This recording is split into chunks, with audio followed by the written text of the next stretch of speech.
Assalamualaikum warahmatullahi wabarakatuh. Kembali lagi bersama channel kami Gurubuk Project.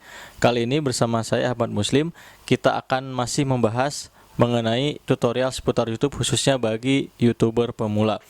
Nah, yang akan menjadi topik bahasan di video kali ini adalah apakah setelah dimonetisasi kita otomatis bisa mendapatkan penghasilan. Namun sebelumnya saya ingatkan kepada teman-teman untuk mensubscribe channel ini bagi yang belum, dan like, share, dan komen video ini agar kami bersemangat lagi dalam membuat konten-konten yang bermanfaat. Baik, kita mulai ke pembahasannya. Jadi berdasarkan pengalaman kami ya, setelah dimonetisasi apakah langsung bisa mendapatkan penghasilan yang kita harapkan? Ternyata jawabannya adalah tidak ya teman-teman. Jadi setelah tahap monetisasi itu kita harus melewati beberapa tahap lagi. Nah, untuk itu makanya saya ingatkan kepada teman-teman khususnya YouTuber pemula. Jadi jangan sampai kita berekspektasi terlalu jauh bahwa jika dimonetisasi misalnya ya, ternyata penghasilan kita langsung besar seperti orang-orang yang kita lihat, YouTuber-YouTuber yang kita lihat, apalagi para artis-artis ya. Jadi jangan sampai kita membandingkan dengan mereka yang sudah besar channelnya ya, agar nantinya teman-teman tidak kecewa ya melihat hasilnya ternyata kok tidak sesuai yang diharapkan. Nah, tetapi ini adalah langkah awal teman-teman bisa mendapatkan uang dari YouTube seperti itu ya. Nah, kuncinya adalah banyak-banyaklah teman-teman mengupload video ya, karena dari video tersebut masing-masing dari setiap video itu akan memiliki penghasilan sendiri ya. Jadi nanti diakumulasikan dengan seluruh video, itulah yang menjadikan penghasilan dari YouTube kita. Dan itu besarannya pun tergantung seberapa banyak video teman-teman ditonton oleh orang lain seperti itu ya. Nah, makanya sangat penting sekali kita dalam membuat konten itu usahakan konten tersebut dapat menarik minat orang lain untuk menonton video kita. Nah, jadi utamakan ketika kita membuat karya itu jangan sampai kita berpikir langsung ke penghasilan ya, mendapatkan uang seperti itu. Anggaplah penghasilan di YouTube itu sebagai bonus ya. Jadi tujuan utama kita adalah berkarya. Jikapun nanti bisa dimonetisasi itu adalah bonus. Agar apa? Agar ketika nanti kita melihat hasil, kita tidak akan pernah kecewa. Nah, jadi teman-teman jangan sekali-kali misalnya membandingkan dengan channel-channel yang sudah besar seperti channel-channel artis ya. Itu tentu saja mereka bisa berpenghasilan besar karena dari jumlah penonton tiap videonya pun sampai ratusan ribu, bahkan ada yang mencapai 1 juta lebih. Itu sangat wajar kalau mereka berpenghasilan besar. Nah, namun bagi channel-channel pemula itu akan sangat membutuhkan perjuangan yang ekstra ya. Nah, makanya kuncinya adalah seberapa banyak kita membuat konten dan seberapa banyak konten kita itu ditonton oleh orang lain. Itulah yang akan mendatangkan penghasilan bagi kita. Nah, karena ternyata teman-teman, iklan itu dihitung berdasarkan jumlah penonton yang menonton ke video kita ya. Saya pun sama dulu ya, ketika belum tahu mengenai bagaimana mendapatkan penghasilan dari YouTube, saya berpikir, saya melihat channel orang lain berpenghasilan besar, oh ternyata dari YouTube itu kita bisa cepat kaya misalnya seperti itu ya, bisa penghasilan besar. Ternyata tidak semudah itu ya teman-teman.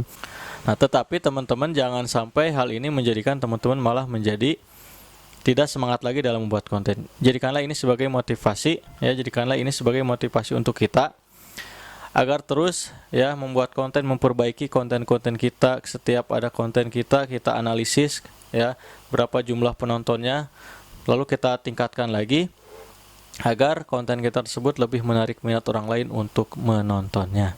Nah, kemudian saya ingin membahas juga, menginformasikan berapa sih besaran rata-ratanya ya, gambaran secara umumnya bagaimana sih perhitungan iklan tersebut. Nah, jadi ternyata teman-teman dari pengalaman yang sudah saya rasakan ya di channel saya, ternyata besaran untuk setiap iklan itu tergolong tidak terlalu besar gitu ya, bisa dikatakan seperti itu ya.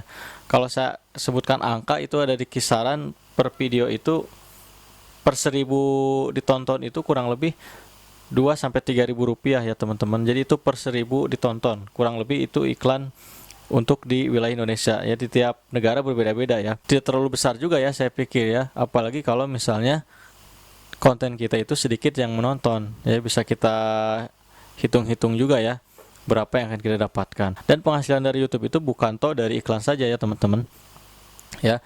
Mereka channel-channel yang besar bisa berpenghasilan besar itu bukan hanya dari iklan saja, ada yang mendapatkan dari endorse ya. Bukan hanya dari iklan saja, channel-channel besar itu bisa mendapatkan penghasilan. Makanya tidak aneh kalau penghasilan mereka bisa besar. Dan itu pun dipengaruhi juga oleh jumlah subscriber kita. Tentunya berbeda dengan channel yang baru 1000, 10.000, 100.000, bahkan 1 juta, 1 juta itu jumlah penghasilan YouTube-nya akan berbeda. Dan juga dengan jumlah seberapa banyak dia telah mengupload videonya. Semakin viral videonya, maka penghasilannya semakin besar. Nah, jadi sekali lagi tips dari kami, ya ini untuk kami juga sama ya, bahwasanya kita dalam membuat konten itu utamakan adalah berkarya sebaik-baiknya. Jikapun bisa berpenghasilan, itu kita anggap sebagai bonus. Agar kita tidak kecewa di akhir ya, seperti itu. Kita jangan terlalu jauh berekspektasi. Nah, kemudian setelah kita dimonetisasi itu, kita akan bisa melihat estimasi pendapatan kita ya, akan ditampilkan di YouTube Studio. Nah, estimasi pendapatan itu didapatkan dari pendapatan per video ya. Jadi setiap video pun ada penghasilannya kalau itu masih ditonton. Nah, untuk itu kuncinya menurut saya kita harus sebanyak-banyaknya mengupload video. Siapa tahu dari beberapa video yang kita upload itu ternyata ada yang viral ya, ada yang jumlah penontonnya itu melebihi target kita. Itu bukan hal yang tidak mungkin ya, seperti itu. Ternyata YouTube memberikan syarat ya, agar bisa dicairkan itu harus mencapai 1.300.000 untuk persyaratan yang sekarang ya. Nah, jadi ambang batasnya itu adalah 1.300.000 rupiah. Jadi jika pendapatan teman-teman belum mencapai 1.300.000 rupiah, maka belum bisa dicairkan atau dipindahkan ke rekening bank teman-teman semua, seperti itu ya. Telah mencapai ambang batas yang ditentukan, yaitu senilai 1.300.000 rupiah, kita tidak begitu saja langsung bisa mencairkannya ya. Ada beberapa tahapan lagi, yaitu nanti dari Google AdSense itu akan mengirimkan kode PIN ke rumah kita ya, berdasarkan alamat yang kita masukkan di akun Google AdSense-nya, seperti itu. Nah, barulah setelah itu PIN kita masukkan, setelah menunggu beberapa waktu kita akan bisa mencairkan gaji yang pertama. Nah, itulah gambaran secara umum tahapan setelah dimonetisasi. Jadi kesimpulan dari kami adalah marilah kita berkarya sebaik mungkin. Jangan terlalu berekspektasi terlalu jauh mengenai penghasilan di YouTube. Anggaplah itu sebagai bonus agar kita tidak kecewa, seperti itu. Semoga penjelasan singkat ini bisa memberikan manfaat untuk teman-teman sekalian, khususnya para YouTuber pemula. Jangan lupa untuk di-subscribe channel ini, di-like, share jika video ini bermanfaat. Terima kasih, sampai ketemu lagi di video selanjutnya. Wassalamualaikum warahmatullahi wabarakatuh.